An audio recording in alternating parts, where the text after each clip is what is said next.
Number 7. 7 months, 7 kills. No one's told me yet, but I know this is the killer we've been hunting. Before I even stepped foot in this apartment, I knew who the killer was. Carmichael, glad you could join us. Merriweather, my partner. We haven't been seeing eye to eye on this case. I doubt this time will be any different. We have a single homicide. The victim's name is Sally Peters, and the lock is broken on the front door, so it's pretty clear the killer came in through here. Partly right, as usual. The lock is broken, yes, but broken from the inside. You can see it if you know what to look for.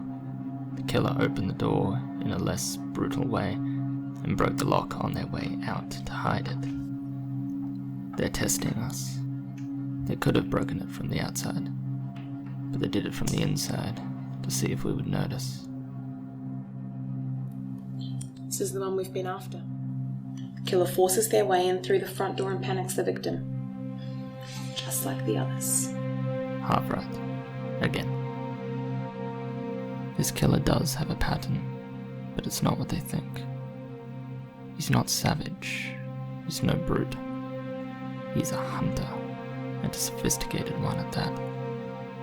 He's been in this apartment many times before. The victim never knew. By the time he planned to kill, he knew every millimeter of this place. Detective Kai, the rookie of our little team. He's new, but the man's got potential. Detective Carmichael. The victim's bag was left here on the table. Phone, credit card, cash, keys. All of it's still here. Nothing else seems to have been taken from the apartment. Definitely not a robbery, which lines up with other crime scenes and victims. Almost, Kai. Almost.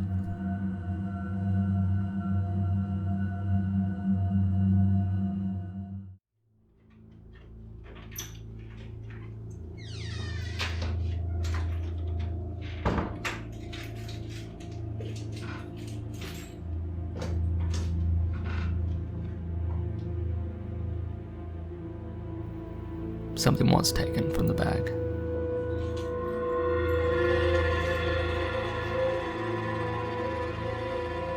The killer just put it back when he was done with it.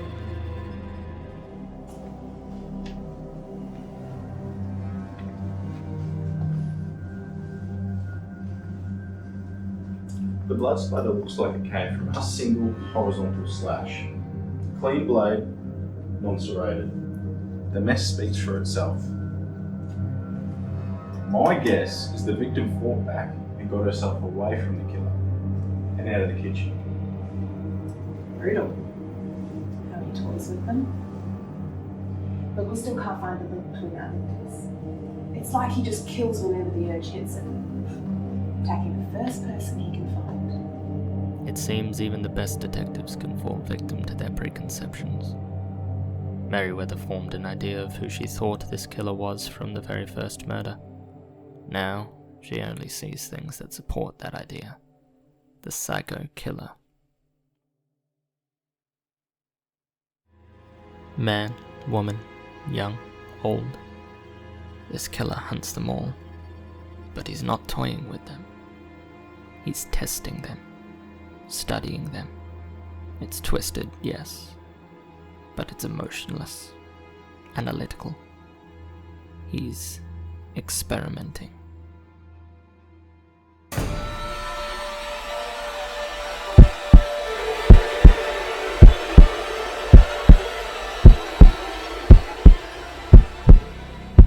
The first strike isn't to incite fear specifically. It's to ignite the person's fight or flight instincts. He wants to see if they fight back. And if they do, he lets them.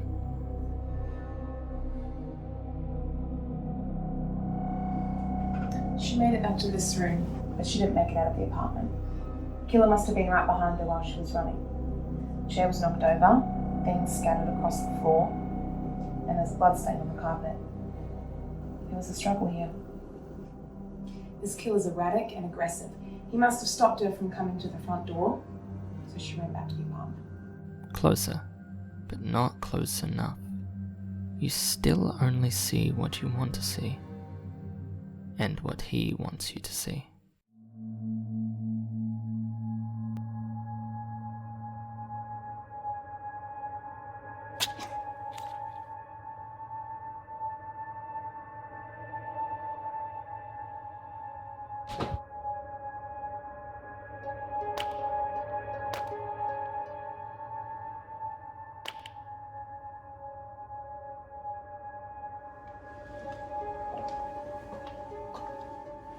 This is where it all ended.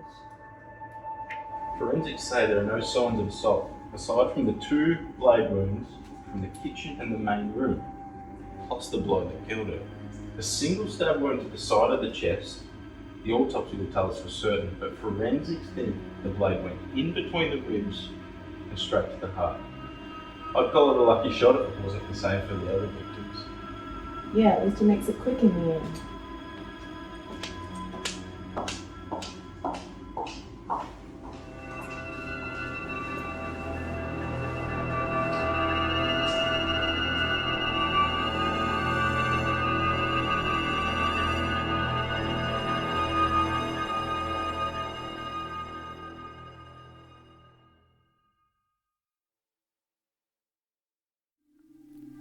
The look in their eyes, the moment they stop fighting, the moment they give up, the moment they realize they are going to die.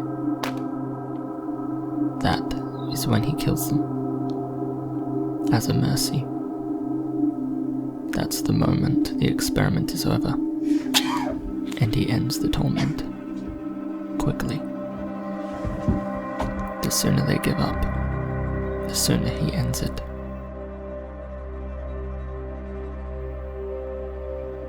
I know all this. They don't.